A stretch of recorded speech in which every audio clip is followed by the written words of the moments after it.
Yahoo! Hello, hello, hello mga masters! Ano nga ka-G? Kamusta pong lahat dyan sa Pilipinas? It's 6 o'clock in the morning. Good morning po sa inyo dyan sa buong Asian countries. And kung saan ka mang lupalop ng ating mundo, ay good morning, good noon, good afternoon, good evening, at good night na po sa mga matutulog na dyan. Pero hingin ko muna ng inyong 15 minutes para sa ating All About G, the Green Girly Iguana Daily Vlogs Thursday Friday edition. Friday na pala ngayon, Friday. So kakatapos lang pala natin ng ating 155th Team Corona Premier Promotion. At congratulations po sa ating tatapat na hosts, si Sisi Mercy Kitchenette, Bro Drayson Mabunay PWD Vlogs, Rowena Millares TV at Ancotic Channel. At syempre sa lahat na nag-participate sa Premier Promotion, sa lahat po na nag-support at nag-BGBG at syempre nag-share at naging bahagi ng ating Premier Promotion. At syempre welcome to the Philippines, ating magandang team founder na si Ate Ana Corona Mix Vlog. At yun ay bakasyon ay nagsimula na ngayon para kay Ate Ana. At syempre nag-meet na po sila, nasundo na po siya sa airport ng ating Dada at Bodarius. At syempre ang ating ibang mga members ng ating team. So syempre si Ate Bani at si Ate Daphne nandun din at ang pamilya ni Ate Ana. At I hope na bakasyon mo Ate Ana ay ano po ay may enjoy mo at syempre ay makakapagawa ka na naman ng panibagong mga memories. Siyempre, minsan-minsan lang, twice a year ka umuwi or once a year. Kaya, enjoy mo. So, ngayon po ay patay pa po yung ilaw ng G at nakikita niyo po ako dito sa likod ni G, yung reflection ko.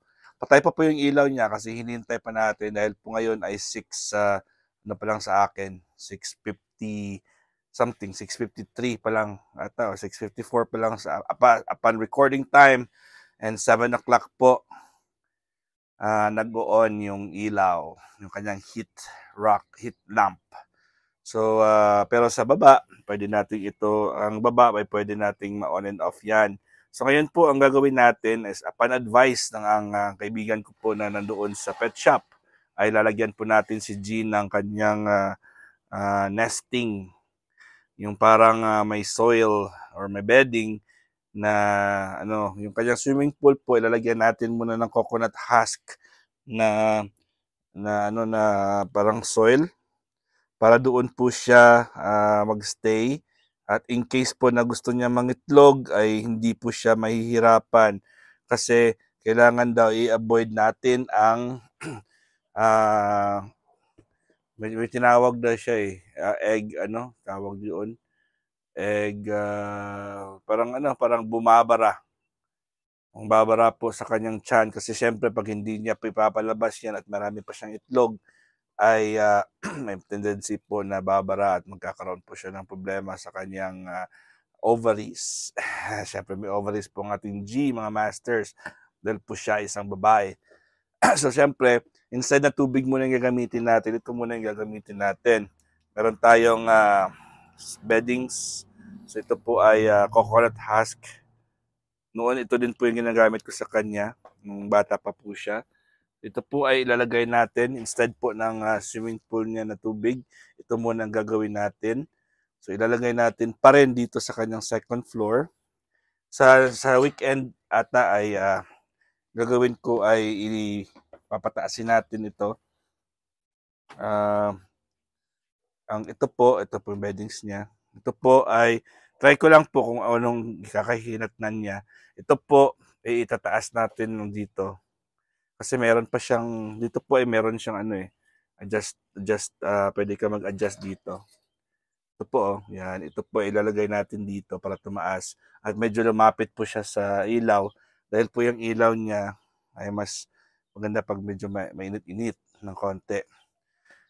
Yun. So pag nandito yan, ito naman ang sa baba, ay one level up natin. Ang problema ko lang, ay siguro, ay makaka-level niya na ito. So, hindi ko na 'to malalagay, dito na ako maglalagay sa kanya sa ano. And then, ang swimming pool niya, tingnan ko lang po. Hindi ko kasi kabisado, hindi ko pa na-try. Kaya mahirap siguro 'pag ilagay dito yung ano, kasi babangga ito dito. And then sa baba, ayun gagawin natin ito. Yun ang soil niya, ang bedding niya sa ilalim, sa pinaka ilalim niya dito yun sa ilalim. And then swimming pool dito kasi mayroon ng space at saka dito malapit-lapit ng konti. So try lang natin kung ano para meron siyang 3 layers talaga, may 3 activities po si G. Pwede siyang sa dito, pwede siyang tumambay dito sa soil, pwede siyang maligo at pwede siyang umakyat sa taas kung gusto niya. Kaya lalagyan natin siya ng mas maraming activities dahil po para hindi po bored ang ating G. At maganda yan para po sa kanyang hindi siya, para sa kanyang kaligtasan din. At dahil po ay nandun din po nangyayari kasi yung iguana din ng may-ari ng pet shop. Meron din silang iguanang malalaki, mas malaki pa kay G. Ay, ang problema po nila, ito din po yung sa kanyang ganito. Ito, yun na. Yan, ang dito nila. Kasi tinatry po nilang lumabas sa cage. Eh, yung cage kasi ni G, ganito. Yun, nakakakasya yung kanyang ilong dito. Kaya palaging tinutulak-tulak. So, ang gagawin natin siguro ay gagawa tayo ng, lalagyan natin ng parang ganyan, no? Kasi naka-plexiglass po yan.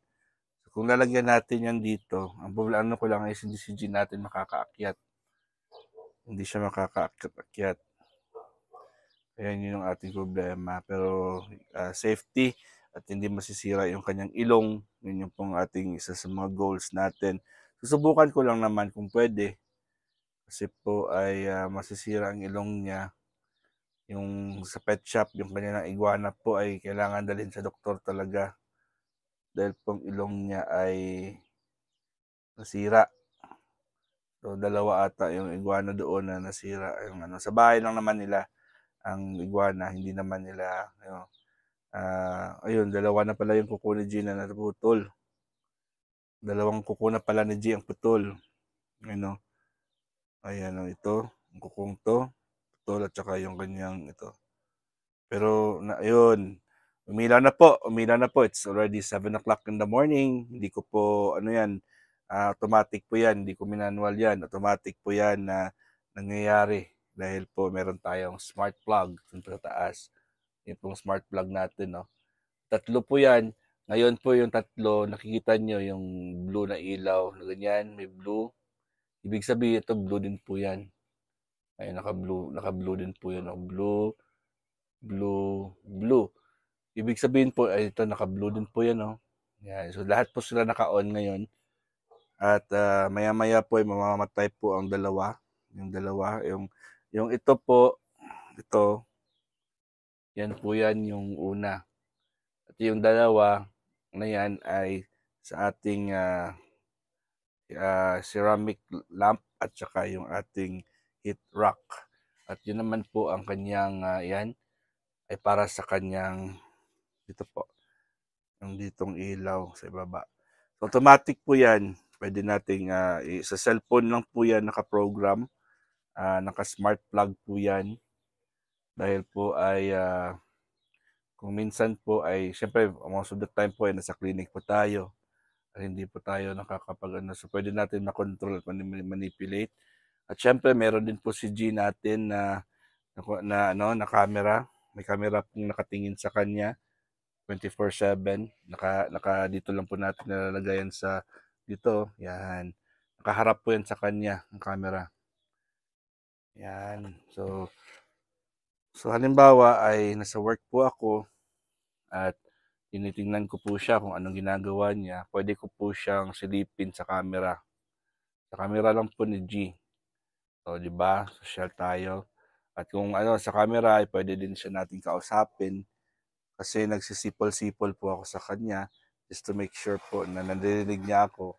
At nakikita mo namang hinahanap niya ako. Naririnig niya kasi pag gumaganon po ako. Yun ang aking signal sa kanya Pag gumaganon po ako, ay naririnig po ng G natin at gumagalaw-galaw din siya. Kahit nasa clinic po ako, yan. So ito pong setup ng G natin ngayon. Ipagkain pa naman siya at tubig. At syempre, nandito yung ating dalawang banded geckos. Sa loob po yan. Tutulog pa yan. Ito wala pa namang init. Kasi maaga pa. 7 o'clock, 7:04 in the morning pa lang. Yun mga masters. At syempre, inuna mo natin ng video para po tayo ay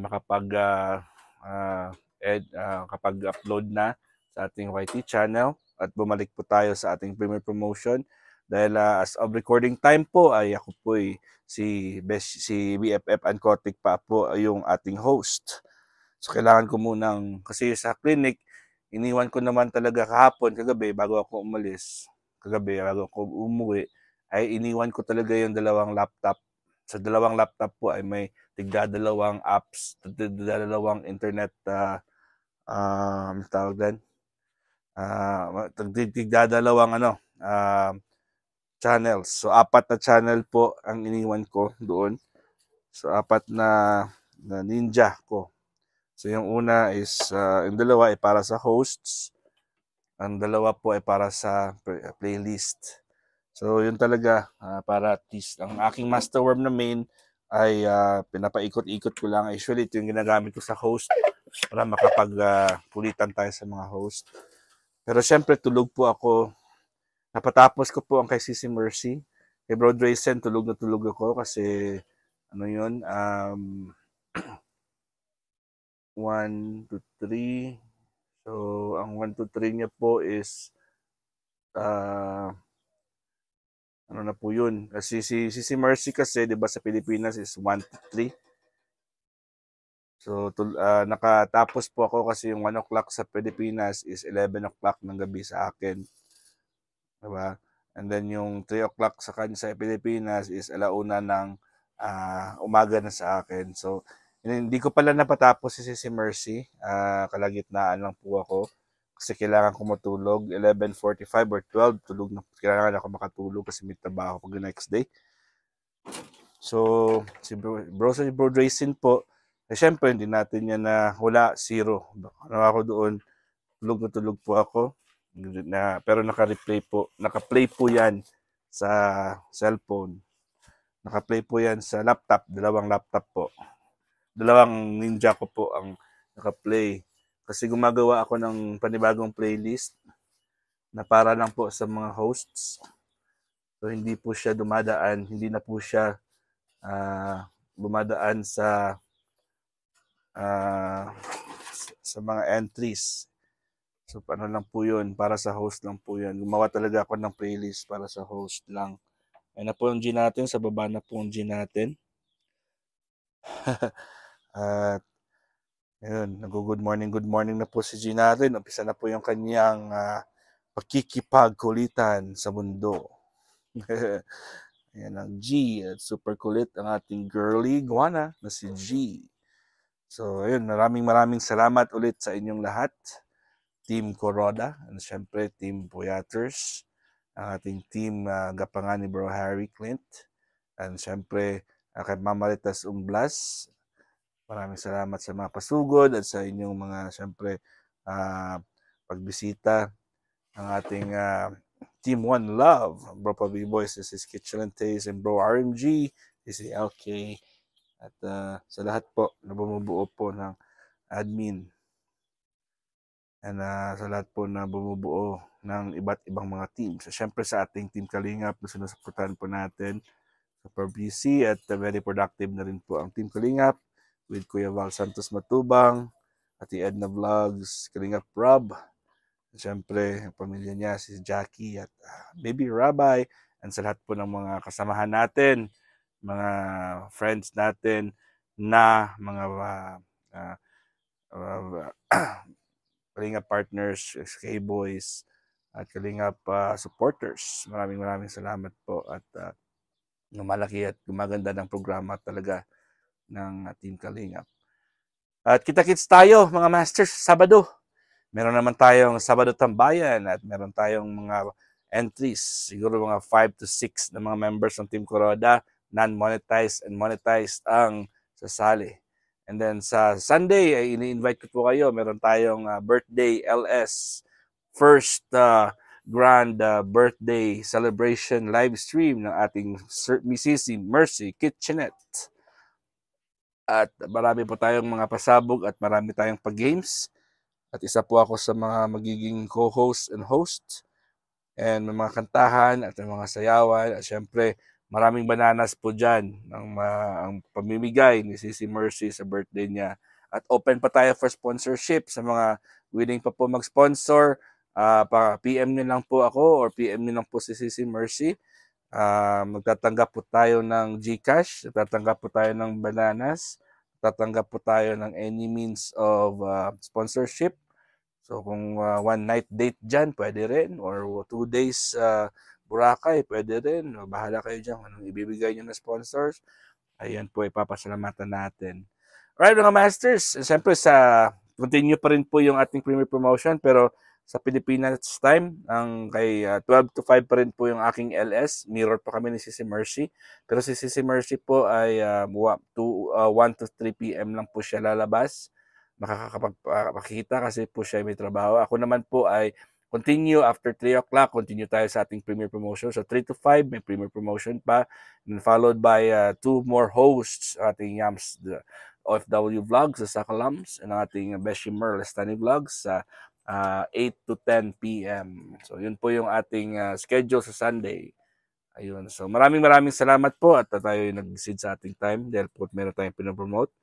And kita-kits tayo sa ating All About G, the Green Girly Iguana, Daily Vlogs. God is great. Yahoo!